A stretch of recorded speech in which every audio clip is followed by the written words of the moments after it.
ಈ ವಿಡಿಯೋವನ್ನು ನೋಡುವ ಮುನ್ನ ನೀವು ಇನ್ನೂ ಕೂಡ ನಮ್ಮ ಚಾನೆಲ್ ಅನ್ನು ಸಬ್ಸ್ಕ್ರೈಬ್ ಆಗದಿದ್ದರೆ ಸಬ್ಸ್ಕ್ರೈಬ್ ಆಗಿ ಮತ್ತು ಈ ವಿಡಿಯೋಗೆ ಒಂದು ಲೈಕ್ ಮಾಡಿ. ಸ್ನೇಹಿತರೆ, ಲೈಫ್ಲೈನ್ ಕನ್ನಡ ಜಿಕೆ ಅಡ್ಡಾದ ಮತ್ತೊಂದು ವಿಡಿಯೋಗೆ ಸ್ವಾಗತ. ನನ್ನ ಹೆಸರು ರಜಿನಿ. ನನಗೆ ಕಲ್ಯಾಣವಾಗಿ ತುಂಬಾ ವರ್ಷ ಕಳೆದಿದೆ. ನನಗೆ ಐಶ್ವರ್ಯ ಎಂಬ ಮುದ್ದಾದ ಮಗಳಿದ್ದಾಳೆ. ನನ್ನ ಪತಿ ರೋಹಿನ್ ದೂರದ ಪಟ್ಟಣದಲ್ಲಿ ಕೆಲಸ ಮಾಡುತ್ತಾರೆ. ಕೆಲಸಕ್ಕೆ ಹೋಗಿ ಈಗಾಗಲೇ ಹಲವಾರು ವರ್ಷಗಳೇ ಹೋಗಿವೆ. ನನ್ನ ಪತಿ ಯಾವಾಗಲೂ ಕೆಲಸ ಅಂತ ಬ್ಯುಜಿ ಇರುತ್ತಾನೆ. ಅವನು ಬರೀ ಹಣ ಸಂಪಾದನೆ ಮಾಡಬೇಕೆಂಬ ಉದ್ದೇಶ ಹೊಂದಿದ್ದಾನೆ. ನಾನು ಎಷ್ಟೇ ಕೆಲಸಕ್ಕೆ ಹೋಗೋದು ಬೇಡ ಅಂದ್ರೂ ಹೋಗಿದ್ದಾರೆ. ಇಲ್ಲಿ ನಾನು ಮತ್ತೆ ನನ್ನ ಮಗಳು ಇಬ್ಬರೇ ಇದ್ದೇವೆ. ನನ್ನ ಜೀವನ ಒಂಟಿ ಆದಂತೆ ಅನುಭವ ಆಗಿದೆ. ಇದೇ ವೇಳೆ ಸುಹಾಸ್ ಪರಿಚಯ ಆದ. ಅವತ್ತು ಎಷ್ಟೇ ಮನೆಯಲ್ಲಿನ ಫ್ಯಾನ್ ಸರಿ ಮಾಡಲು ಪ್ರಯತ್ನ ಮಾಡಿದ್ರೂ ಹತ್ತಲಿಲ್ಲ. ಹೀಗಾಗಿ ಎಲೆಕ್ಟ್ರಿಷಿಯನ್ ಕೆಲಸ ಮಾಡುತ್ತಿದ್ದ ಸುಹಾಸ್ ಮನೆಗೆ ಬಂದ. ಅವನು ಫ್ಯಾನ್ ಸರಿ ಮಾಡಿದ. ಹೀಗೆ ಮಾತನಾಡುತ್ತಾ ಇರುವಾಗ ಆತ ನಮ್ಮ ಊರಿನ ಕಡೆಯವನೇ ಅಂತ ಗೊತ್ತಾಯ್ತು. ಖುಷಿಯಾಯ್ತು.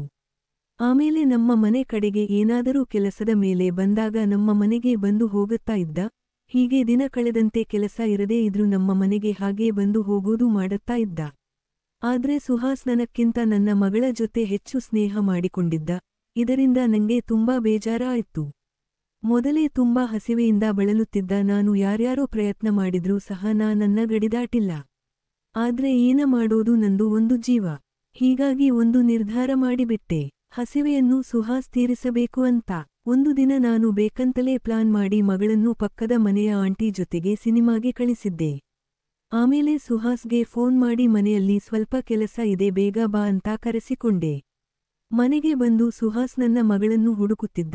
ಆಗ ನಾನು ಏನು ಹುಡುಕತ್ತಾ ಇದ್ದೀಯಾ ಅಂತ ಕೇಳಿದೆ. ಅವನು ಮಗಳು ಎಲ್ಲಿ ಅಂತ ಕೇಳಿದ. ಹೊರಗಡೆ ಹೋಗಿದ್ದಾಳೆ ಅಂತ ಹೇಳಿದೆ. ಆಮೇಲೆ ಧೈರ್ಯ ಮಾಡಿ, ಯಾಕೋ ನಿಂಗೆ ಅವಳೇ ಬೇಕಾ? ಬೇಜಾರ ಆದ್ರೆ ಅವರಮ್ಮ ನಾನು ಇಲ್ವಾ ಅಂದೆ. ಅವನು ತಡಬಡಿಸುತ್ತಾ ಏನೋ ಕೆಲಸ ಹೇಳಿದ್ರಿ ಅಂತ ಮಾತು ಬದಲಾಯಿಸಿದ. ನಾನು ಬೆನ್ನು ನೋವಿದೆ, ಸ್ವಲ್ಪ ಭುಜ ಉಳುಕಿದೆ, ಮುಲಾಮು ಹಚ್ಚಬೇಕಿತ್ತು ಅಂದೆ. ಅವನಿಗೆ ಅರ್ಥವಾಗಿ ಸರಿ ನಡೆಯಿರಿ ಎಂದ ಹೇಳಿದ. ನಾನು ಇಲ್ಲಿಗೆ ಇದನ್ನು ಬಿಡಬಾರದು ಅಂತ ನಿರ್ಧಾರ ಮಾಡಿ ಸೌಂದರ್ಯ ದರ್ಶನ ಮಾಡಿಸಿದೆ. ಆಗ ಅವನು ಧರ್ಮ ಸಂಕಷ್ಟಕ್ಕೆ ಸಿಲುಕಿ ಏನೂ ಮಾಡಬೇಕೆಂದು ತಿಳಿಯದೆ ಪೇಚಾಡುತ್ತಿದ್ದ. ಕೊನೆಗೆ ಸೋತು ನನ್ನ ಹಸಿವು ನೀಗಿಸಿದ. ಅವತ್ತು ಬಹಳ ವರ್ಷಗಳ ನನ್ನ ಹಸಿವು ನೀಗಿಸಿ ಸಮಾಧಾನ ಮಾಡಿದ. ಆದರೆ ಸುಹಾಸ್ ತನ್ನ ಕೆಲಸವನ್ನು ಇಲ್ಲಿಗೆ ಬಿಡಲಿಲ್ಲ. ಮುಂದೆ ಬಹಳ ತೊಂದರೆಯನ್ನು ನನಗೆ ಮಾಡಿದ್. ಸುಹಾಸ್ ನನ್ನ ಹಸಿವು ನೀಗಿಸಿದ ಮೇಲೆ ಅಂತೂ ಪ್ರತಿನಿತ್ಯ ಸಮಾಧಾನಕ್ಕಾಗಿ ಪರದಾಡುತ್ತಿದ್ದೆ. ಮಗಳು ಕಾಲೇಜಿಗೆ ಹೋದಾಗ ಮನೆಗೆ ಸುಹಾಸ್ ಬರುವಂತೆ ಹೇಳುತ್ತಾ ಇದ್ದೆ. ಅವನು ಎಲ್ಲಾ ಕೆಲಸ ಬಿಟ್ಟು ಓಡೋಡಿ ಮನೆಗೆ ಬರುತ್ತಾ ಇದ್ದ. ಮನೆಯಲ್ಲಿ ನನಗೆ ಕೆಲಸಕ್ಕೆ ಸಹಾಯ ಮಾಡುತ್ತಾ ಇದ್ದ. ಬರುಬರುತ್ತಾ ಅವನಿಗೆ ಭಯ ಶುರುವಾಯಿತು. ಹೀಗಾಗಿ ನನ್ನಿಂದ ದೂರವಾಗತೊಡಗಿದ್ದ. ಒಂದು ದಿನ ಮನೆಯಲ್ಲಿ ಮಗಳಿದ್ದಾಗ ಸುಹಾಸ್ ಅವಳೊಂದಿಗೆ ಮನೆಯ ಬಾಲ್ಕನಿಯಲ್ಲಿ ನಿಂತು ಮಾತನಾಡುತ್ತಾ ಇದ್ರು. ಅವನು ಮಗಳಿಗೆ ನಾ ಅಂದ್ರೆ ಇಷ್ಟಾನ ಅಂತ ಹೇಳಿದ. ಅದಕ್ಕೆ ಐಶ್ವರ್ಯ ಸಮ್ಮತಿಸಿದಳು. ಆಮೇಲೆ ಮದುವೆ ಆಗೋಣ ಅಂತ ಸುಹಾಸ್ ಕೇಳಿಬಿಟ್ಟ. ಆಮೇಲೆ ಐಶ್ವರ್ಯ ಮನೆಯಲ್ಲಿ ಒಪ್ಪುತ್ತಾರಾ ಅಂತ ಕೇಳಿದಳು. ಅದಕ್ಕೂ ಸುಹಾಸ್ ನಿಮ್ಮ ಅಮ್ಮನಿಗೆ ನಾ ಒಪ್ಪಿಸುತ್ತೇನೆ ಅಂದ. ಈ ಮಾತು ಕೇಳಿ ನನ್ನ ಮನಸ್ಸು ಒಡೆದು ಹೋಯ್ತು. ಯಾಕೆಂದರೆ ಇಷ್ಟೆಲ್ಲ ಆದಮೇಲೆ ಅವನಿಗೆ ಅಳಿಯ ಅಂತ ಹೇಗೆ ಸ್ವೀಕಾರ ಮಾಡಬೇಕು ಅಂತ ಅನಿಸ್ತಾ ಇತ್ತು. ಆದ್ರೆ ಸುಹಾಸ್ ವಿಚಾರವೇ ಬೇರೆಯಾಗಿತ್ತು. ಒಂದೇ ಕಲ್ಲಿಗೆ ಎರಡು ಹಕ್ಕಿ ಹೊಡೆಯುವ ಉಪಾಯ ಹೊಂದಿದ್ದ. ಇದು ನಂಗೆ ನುಂಗಲಾರದ ತುತ್ತಾಗಿತ್ತು. ಮುಂದೆ ಮಗಳ ಹುಟ್ಟಿದ ಹಬ್ಬ ಬಂತು.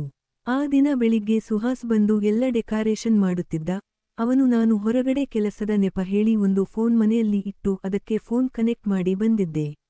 ಅವರು ಏನ ಮಾತಾಡುತ್ತಾರೆ ಅನ್ನೋದು ಕೇಳೋದು ನನ್ನ ಉದ್ದೇಶ ಆಗಿತ್ತು. ಬರುವಾಗ ಹೊರಗಡೆ ಹೋಗುತ್ತಾ ಇದ್ದೇನೆ, ಮನೆ ಕಡೆಗೆ ಜೋಪಾನ ಅಂತ ಹೇಳಿ ಬಂದೆ.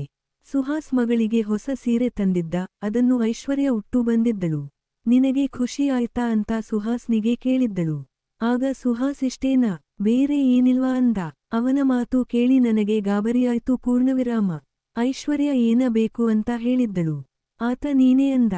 ಅರ್ಥ ಆಗಲಿಲ್ಲ ಅಂತ ಐಶ್ವರ್ಯ ಕೇಳಿದ್ದಳು. ಮಗಳ ಮಾತು ಹೇಳಿ ಹೆಮ್ಮೆ ಆಗತ್ತಾ ಇತ್ತು. ಅಷ್ಟರಲ್ಲಿ ಎಲ್ಲವನ್ನೂ ಬಾಯಿಬಿಟ್ಟು ಸುಹಾಸ್ ಐಶ್ವರ್ಯಗೆ ಹೇಳಿದ. ಆ ಮಾತು ಹೇಳಿ ಏನೇನು ಮಾತಾಡತ್ತಾ ಇದ್ದೀಯಾ ಅಂತ ಹೇಳಿದಳು. ಅಷ್ಟರಲ್ಲಿ ಸುಹಾಸ್ ಹಾಗಿದ್ರೆ ನಿನ್ನಿಷ್ಟ ಅಂತ ಹೋಗೋಕ್ಕೆ ಮುಂದಾದ. ಆಮೇಲೆ ಐಶ್ವರ್ಯ ನಿಲ್ಲು ಅಂತ ಹೇಳಿದಳು. ಆಮೇಲೆ ಏನೂ ಶಬ್ದವೇ ಬರಲಿಲ್ಲ. ನಾನು ಏನಾಯ್ತು ಅಂತ ಮನೆಗೆ ಹೊರಟೆ. ಅಷ್ಟರಲ್ಲಿ ಸುಹಾಸ್ ಕೆಲಸ ನಡೆಸಿದ್ದ. ನನ್ನ ನೋಡಿ ಐಶ್ವರ್ಯ ಗಾಬರಿಯಾದಳು. ಸುಹಾಸ್ ಏನೂ ಗಾಬರಿಯಾಗದೆ ಸುಮ್ಮನೆ ಇದ್ದ. ನಾನು ಆಗಿದ್ದು ಆಗಿ ಹೋಯ್ತು, ನೀನು ಇಲ್ಲಿಗೆ ಬಿಟ್ಟುಬಿಡಿ ಅಂದೆ.